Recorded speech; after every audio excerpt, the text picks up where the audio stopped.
for prayers. And while there, he told me, the Lord has told us all that we need to hear. He has spoken to you. And while I was going, I was asking myself, what am I going to tell these people? The Lord told me the experience. So I went and I shared with them. That man of God was there.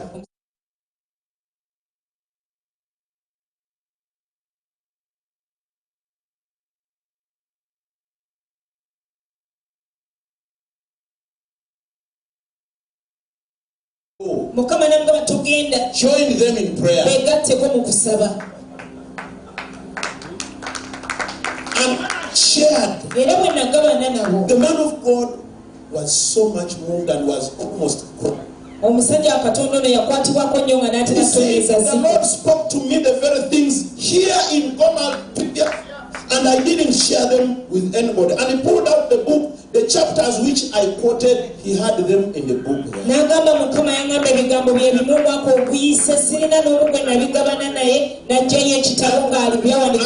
There's another man who I think he had come from Kisangani. He's a Congo man. And he was also in that prayer. And he also was crying. What you are saying, the Lord has spoken to me, and here I am, I'm meeting with him. The Lord is now testifying, confirming through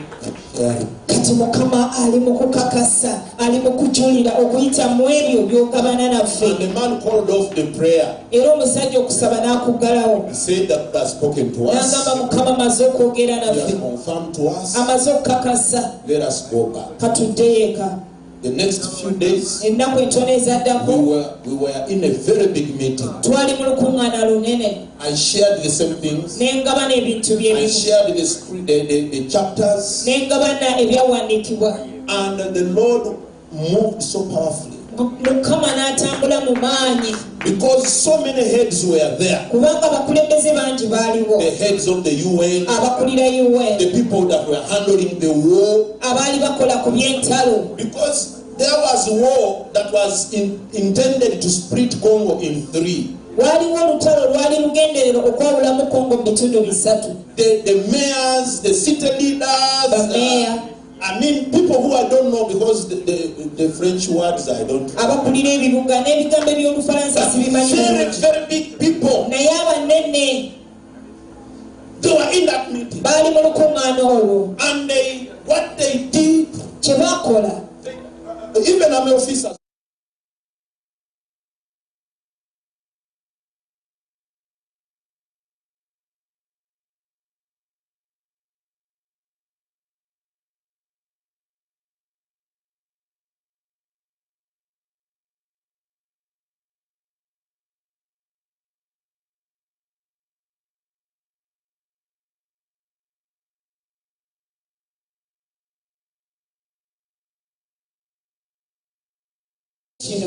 That then that war just collapsed.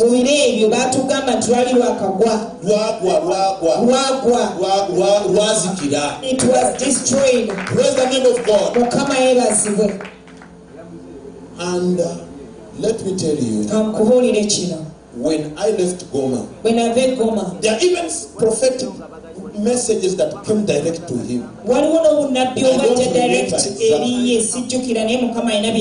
didn't know we shall come back to that. But a lot of things fell on that man. And his life never remained the same. And he began to move nations. And everywhere he went, he could call me and say, Frank, what you said, I'm seeing it. He has met so many black Americans. And they are saying God is telling us to go back to Africa.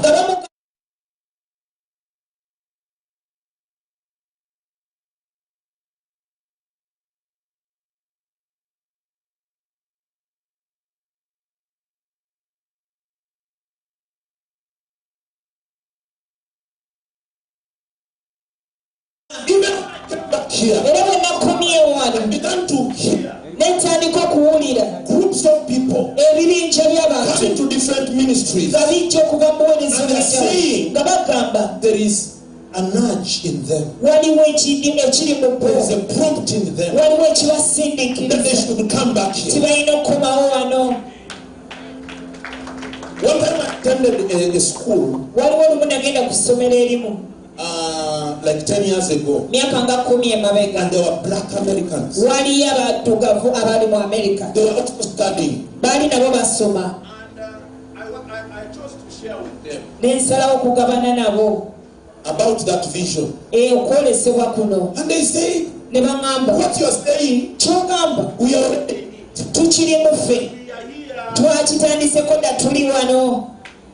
and two of them said, the Lord has already confirmed to them they have their roots here in Uganda. They are still looking for their ancestors. But whether they find them or not, they are here. This is their motherland.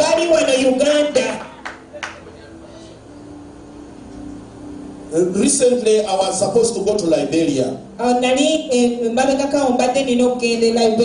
Like 2 months ago. But somehow, at the last moment, the program, we changed it. I was going to go with one brother here. And there is a brother from America. He's leading a team of people. They are saying they want to connect back. And God is telling them to connect with the leaders. So the meeting where they had invited me to talk, they called it a gathering of mayors. They had gathered all the mayors. In fact, the person that sent me an invitation on their behalf is a mayor of Monrovia. And they want to do something. Instead, we want to change Liberia. We want to come back as Christians.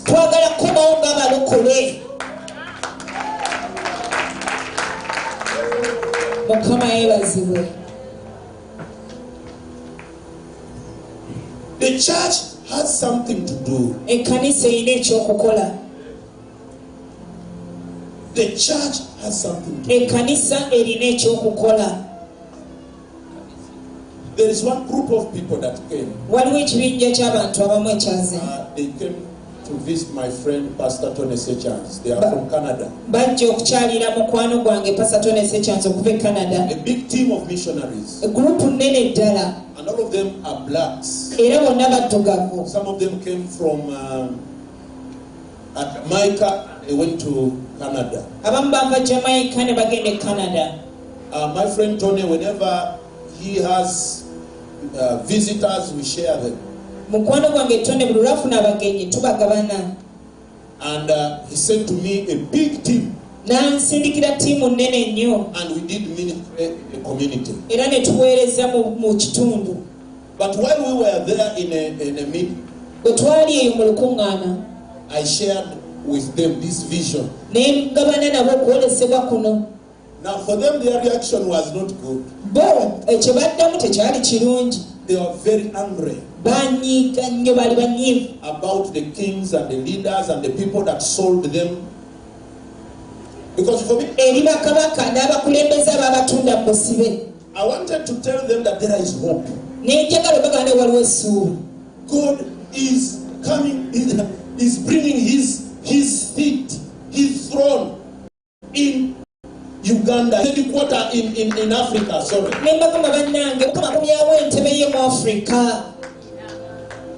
And for them, they said, don't tell us. It is you who sold us. For you who remained here.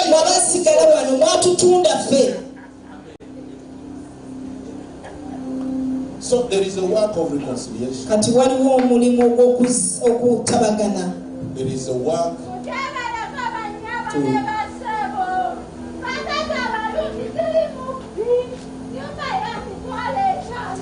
sorry, don't be distracted.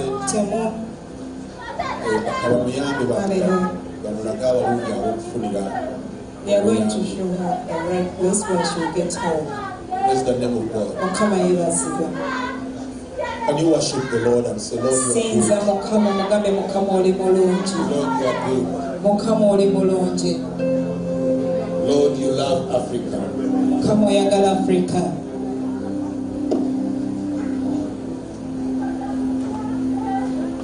You love Africa.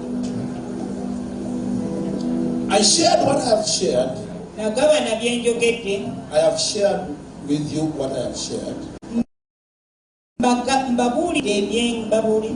To bring to our attention the key thing in this vision. That the time for Africa is now.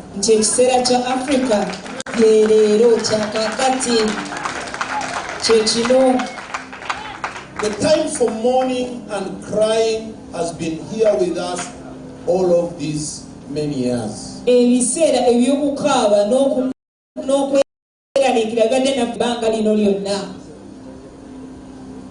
But we thank God that He has been thinking about us. And He's been drawing a plan for our restoration. If your ears are very attentive, you can hear the voices, even from deep down your heart. You hear the words of prophecy from distant lands, men and women of God elsewhere. They are talking about this in a different version, but the issue is the same. The goal is Africa. For some years, people have been visiting Africa from the European countries. Men who we respect, men who God has chosen in our days, and they are not Africans, but they have been courageous enough to tell us that the time for Africa, that the Lord is shifting. The Lord is moving his headquarters. Some of them has been saying in that wise. And some of them were speaking this with tears. And they're saying the Lord is going away from us. And the Lord is coming to Africa. The Lord is going.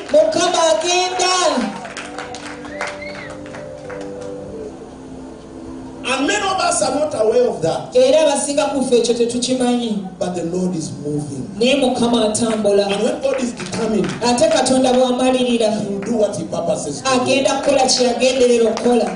God is going to shame the wise. It is not our prayer for them. But this is what the Lord intends to do. He's going to visit the despised.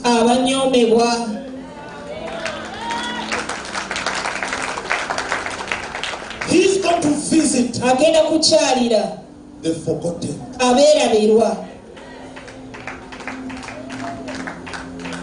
He's going to visit the people that are crying for the people who the people were seeking Him. In fact, the Lord talked to me when I was there in Congo. One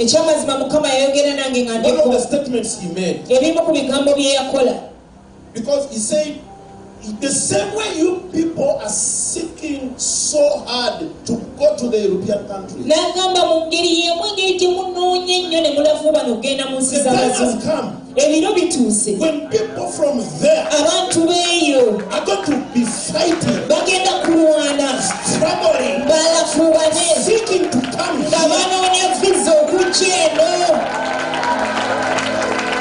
And God was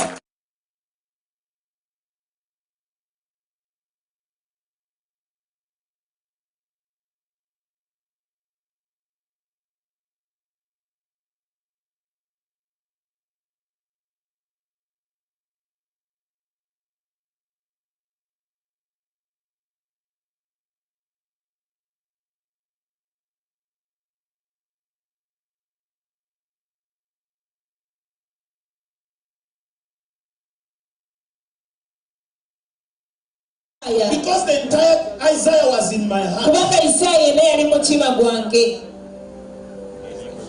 They will come for that. And they will not be empty-handed.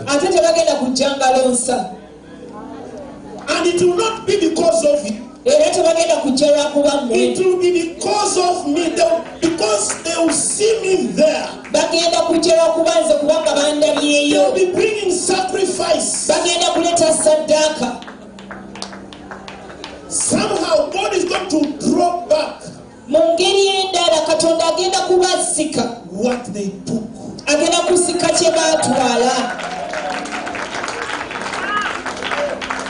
Apostle Pauline was mentioning here yesterday about the diamond that is very, so costly on the crown of a woman. Very costly. And in that land there is no diamond. And where it comes from, the people are poor.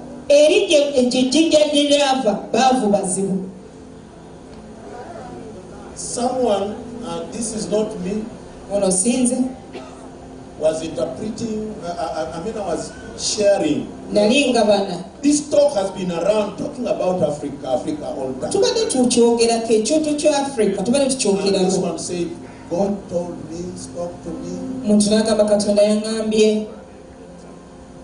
Uzziah had died.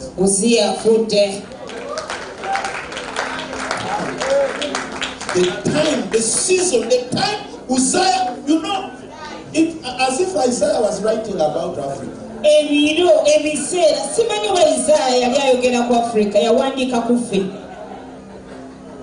No, we have not killed anybody. We are very good people. We are good people to reign over us. The time Uzziah, Africa saw the Lord.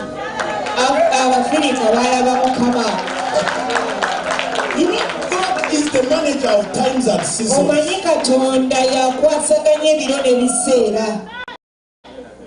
The doctor mentioned the sons of Isaac. They are seated here. Yes. When Freud died, doctors mentioned that there is something that a wave that went throughout the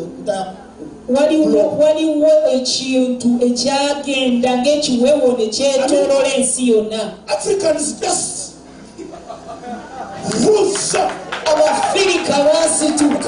The lion in them began to roar. Now there are voices moving around in this time. They're saying no. Non-believers and believers. And non-believers speak louder. They're saying no. No.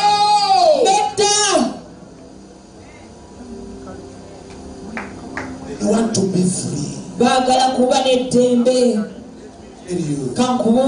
Freedom is coming because of the old.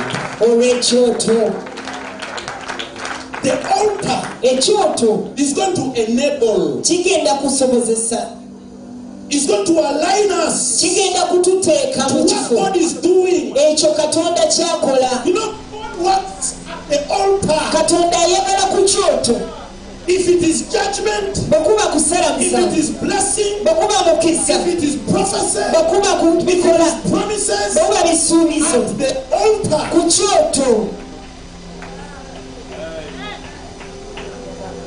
You know, that is how God delivered Peter.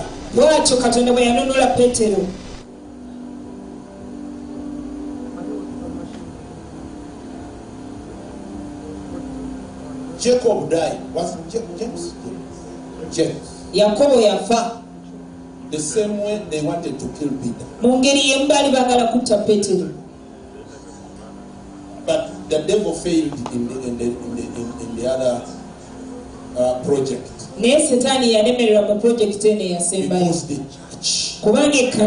Because the church raised a non-stop altar. Same people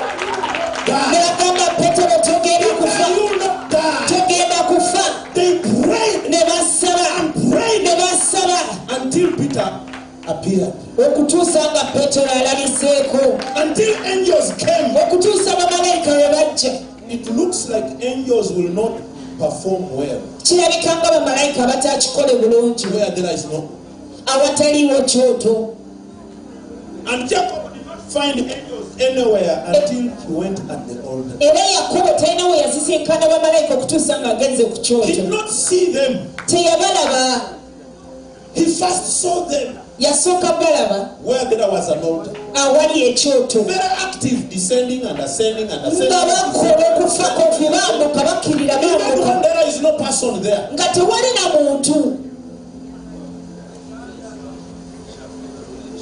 The altar for Africa is necessary for the restoration of Africa. For the promises to be realized. Now, Isaiah 60 says, arise, shine, for your light has come. And the glory of the Lord rises upon you. God said the time for Africa has come.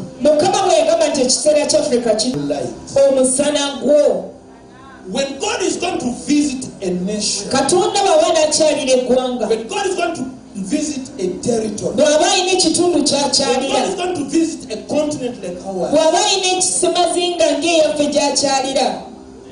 He brings their light. He sends their light. Every people have their light.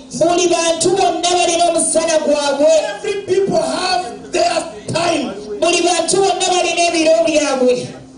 Light and time and season, you cannot separate. When light comes, the day has broken. A new beginning has come. A new day has come. And your light has come. Then God has remembered you. Then God has chosen you. Then God is coming to you. Your light has come. Other people have gotten their times. How they used it, that is about them with their God. Now it is our time. Our time to enjoy. Our time to be admired. Our time to be happy. Our time to enjoy our wealth. Now, Doctor mentioned here that there is still much wealth underground. Is wise. The The first time I was in Botswana, they told me almost the entire nation there is gold under. And the Europeans never saw it. They passed from South Africa, they went to Rhodesia, that is Zimbabwe, and they didn't see anything. And the entire capital, Gabon, under it there is gold. They said, that one will be for the children. When they choose to remove the city, they will take the gold.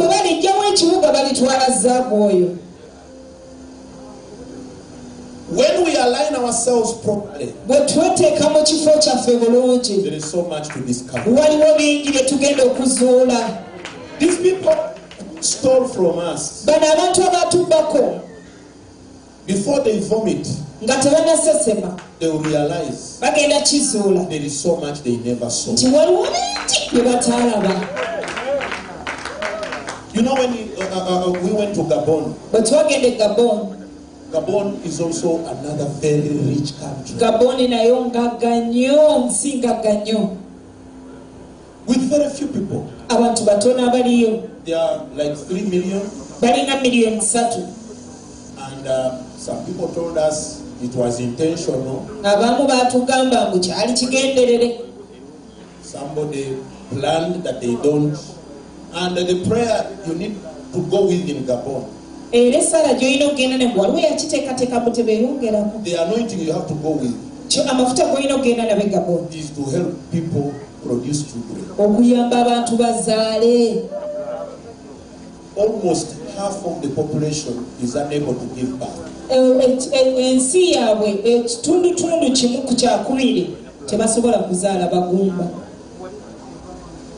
In Gabon, everywhere they take you, we have this here. But we don't have power over it. We have gold here. This entire region, they removed people because there is uranium here. But they show you this, but the road where you are passing, the bridges are wooden bridges. They bring logs.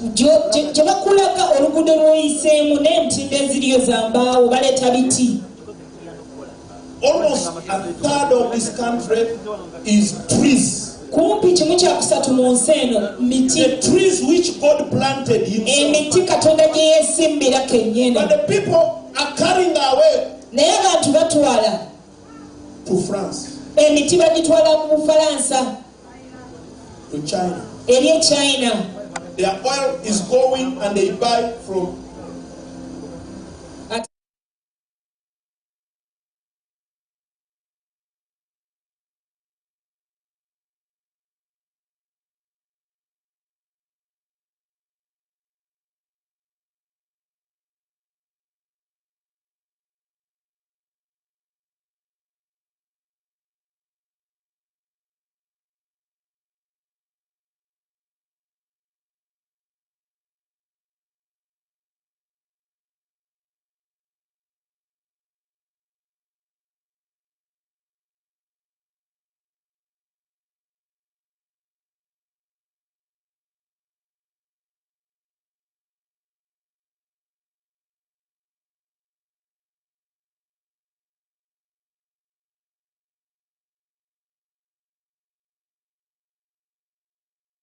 upon you.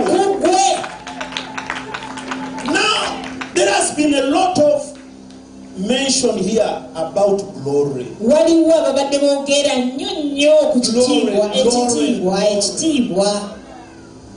And here the Bible, glory represents a lot of things. And one of them is wealth. Another thing, people. The glory of the king is his people. The people of Africa are coming back. But the glory of the Lord is going to draw them and bring them.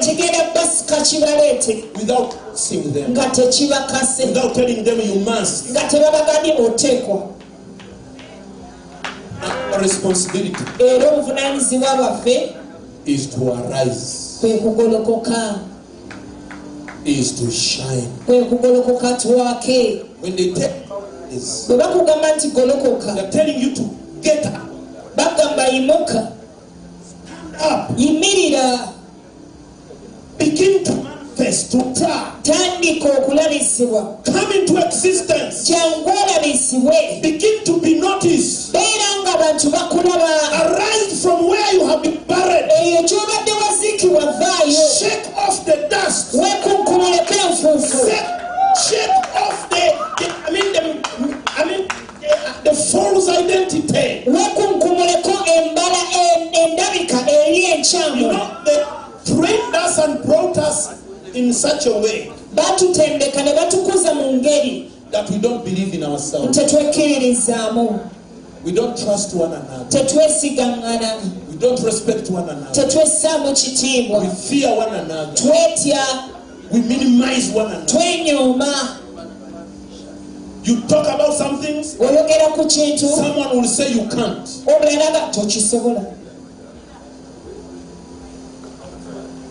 We can't believe anything good to come out of Africa. Tetulina kirungi kyonna kye tukkiriza okuva mu We Africa. want to run away to seek help from far. Twagala kudduka wala nnyo tufune obuyambe. You know, when you fall, Omanyi bw'ogwa, when you lie down, bw'ogwa wansi ne weebakawo, then you seek help from far.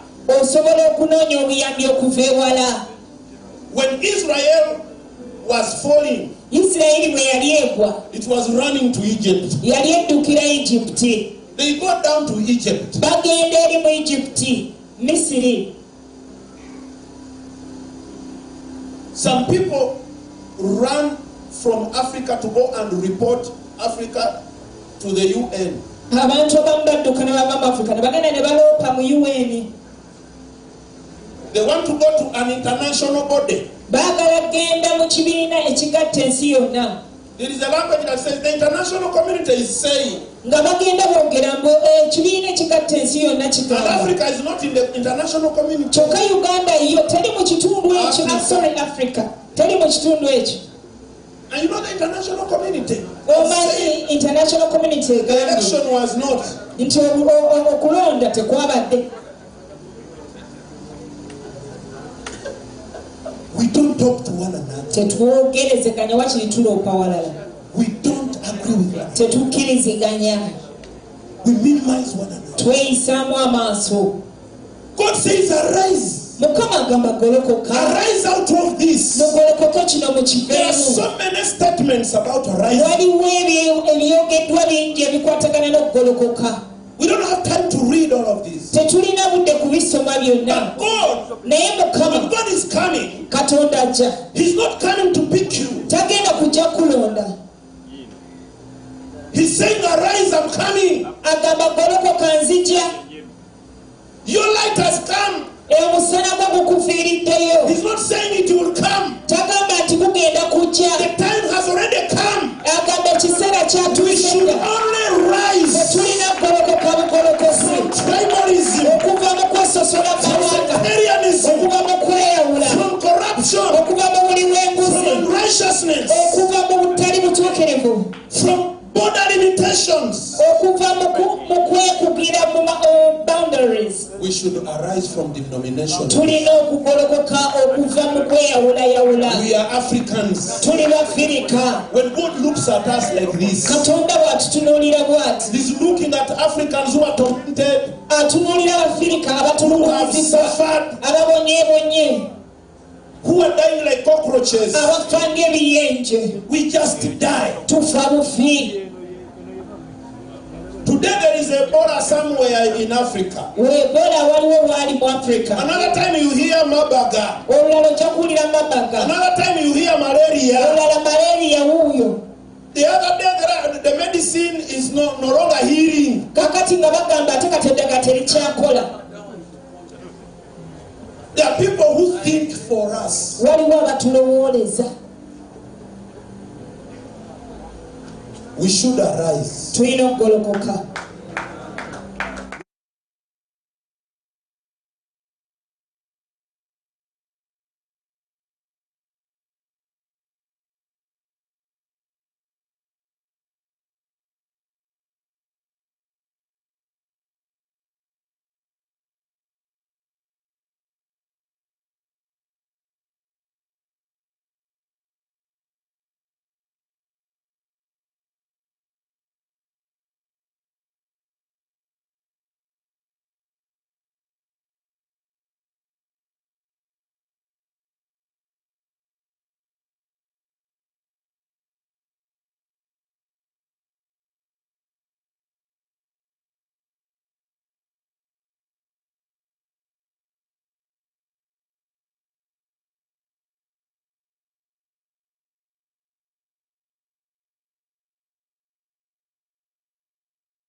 Children are exposed to darkness. And God is aware. The same darkness shall cover the people. And gross darkness the entire nations.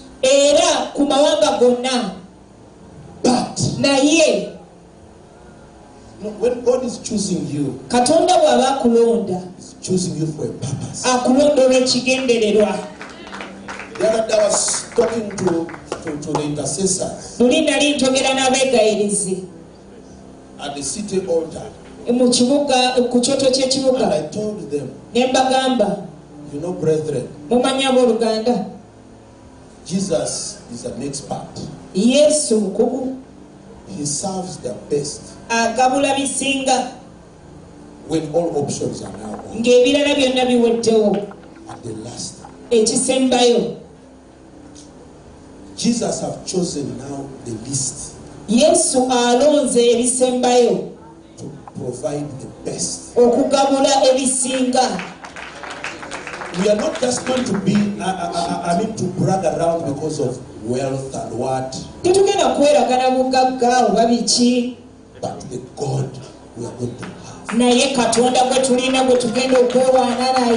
The world has seen it all. Apostle George told us yesterday, there is places on this earth where it looks like heaven.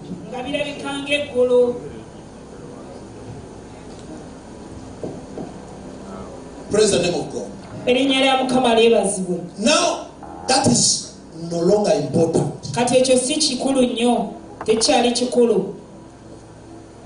It's no longer important.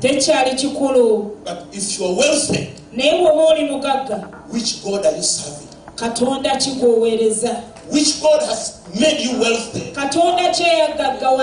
Which God do you acknowledge after you have become wealthy? If you have become wealthy and big and a superstar, and now you are introduced.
In the power of his might.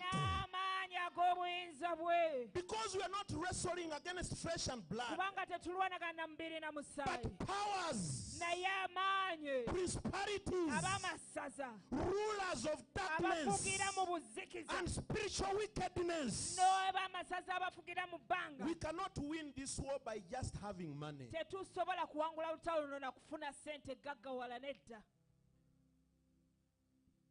And when we align ourselves with the purpose, God will bring the money.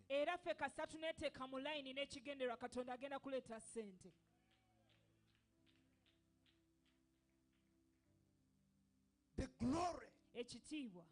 But the glory, that is the difference. That is the distinction. Darkness over them, and light and glory. My glory. God, God is generous. He wants to bring his glory over you. When that glory comes over you, Africa, that is your protection. That is your significance. That is your identity. That is, people will forget every other thing about you. And they'll run for what they have been seeking for many years. What they have been seeking from money, from power. One time our president was in the UN. And he looked into the face of the President of America, Trump, and said, but you people, what is wrong and what evil is in all of us being rich? When every nation is prospering, why should you work towards keeping other people in poverty and lack and suffering? Causing chaos in their countries. What is bad when I have money and you have money? When I can support myself and you support yourself. Why should we always be beggars? You make it hard for us. You know, some of our people here, they want to break through. They want to break out, but they don't have the power. They need this altar. They are struggling. They have struggled from when they are still young. And now they are old. They are seeing no breakthrough. In the heart of their hearts, they want to deliver their people. But they are fighting powers. Invisible powers. It is the church. Because we have come to a place where we hate everybody. We hate our whatever. We hate our leaders. We hate our... And these people are under bondage. We are fighting principalities. It is us, the church, who are positioned above principalities. We are seated together with Jesus Christ. From that position we can win the war for the rest of the people. The church should stop blaming one another. These people are in bondage.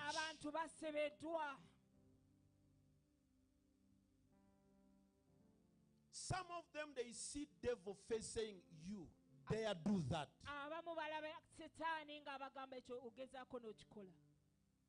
This is my territory. If you want to continue, sacrifice for me. It is me. Let us bring Jesus in the region. Let us bring Jesus in the space. Let us bring Jesus in Africa. Let us bring Jesus in Cameroon. Let us bring Jesus in Uganda. The devil will have no place.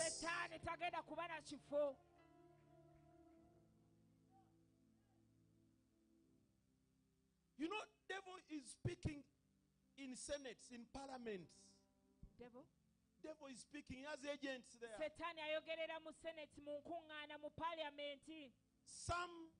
Some representatives of people are not working for the people. They are working for something else.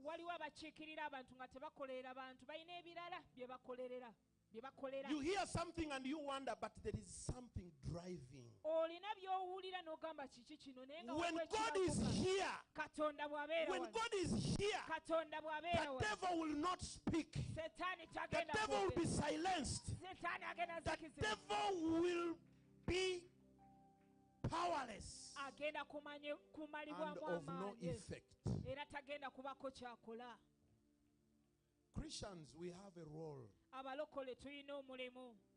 We have to play for the deliverance of Africa.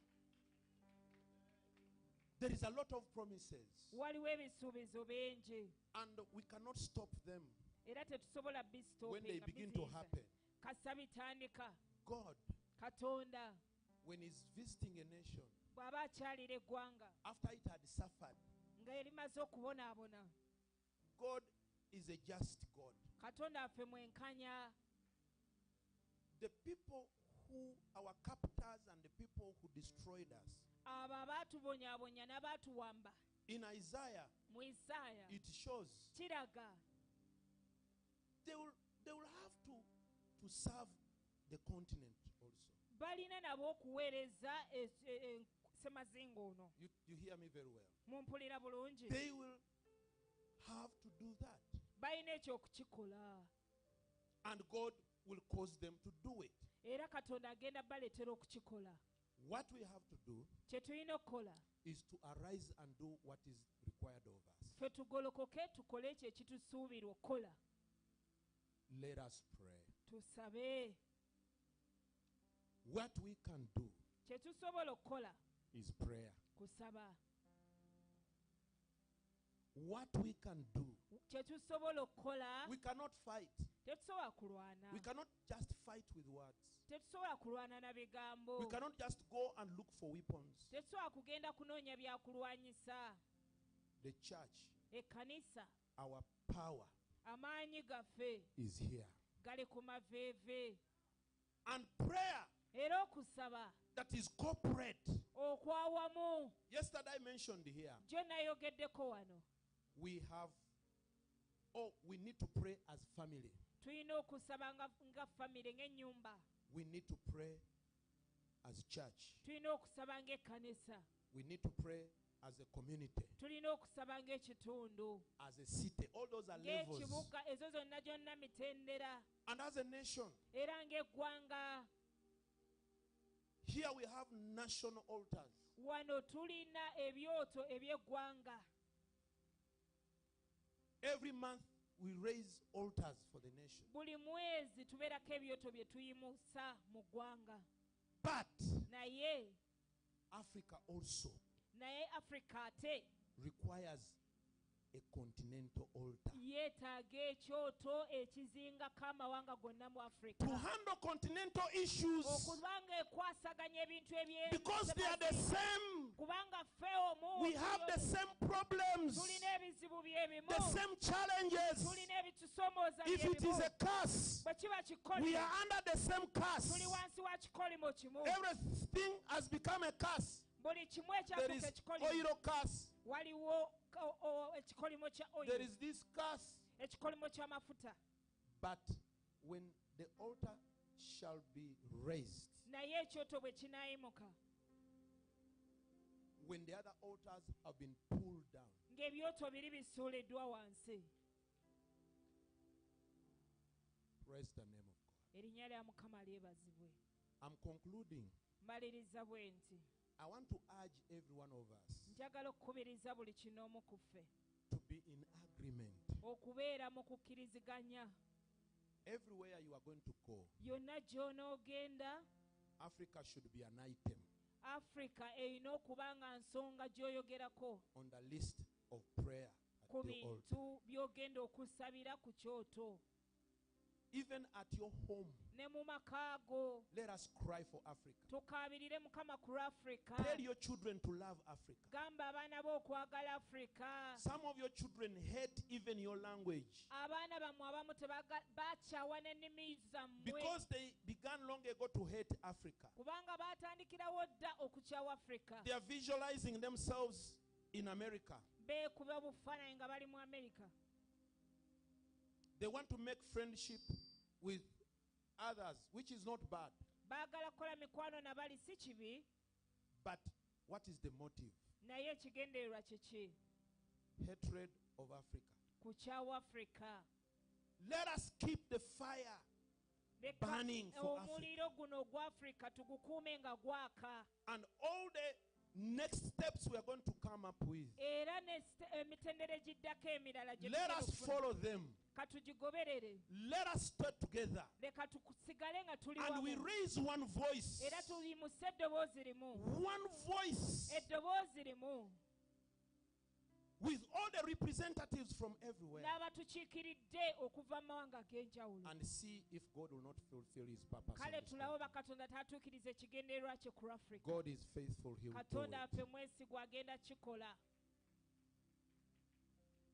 This altar is not just an event. Kino ekyoto si mukolo bukolo. It is something that has been birthed or being birthed. Kino kizaaliddwa oba kizaalibwa. And it's going to stay happening literally. Era kigenda sigalawo nga kyaka. It's going to stay happening. We are going to continue participating. It's not that we are doing it, then we go back, we finished. Africa, we must, until we see Africa born again. Until we have seen what God has been saying. Until Africa is outshining. Praise the name of the Lord. Let us be intentional. Let us be deliberate. And the zeal of God is going to bring it to pass. Praise the name of God. Let us stand up on our feet. And we are going to agree. We are going to agree that the Lord will move on this continent. I'm going to humbly invite my friends, Apostles Emma Seruyange and Apostle Tony Sechanzi. Apostle Emma Seruyange and Apostle Tony Sechanzi. And they are going to lead us to accept this, that our time has come, but that in the Lord will have the strength to arise. You know, when even Jesus, even when he came to a dead person, he did not lift them. He called them out. Said, Lazarus. Now, speaking to a dead person, arise. And the man came out. Now, if a dead person came out, tied, and he heard the voice, and he jumped out, when some of his parts had been eaten by some, because this call is a command. The Lord has to be obeyed. And what I imagine, because some bacteria, insects, and what had eaten some parts from. Because the man was stinking. By the time they buried him, was stinking. So some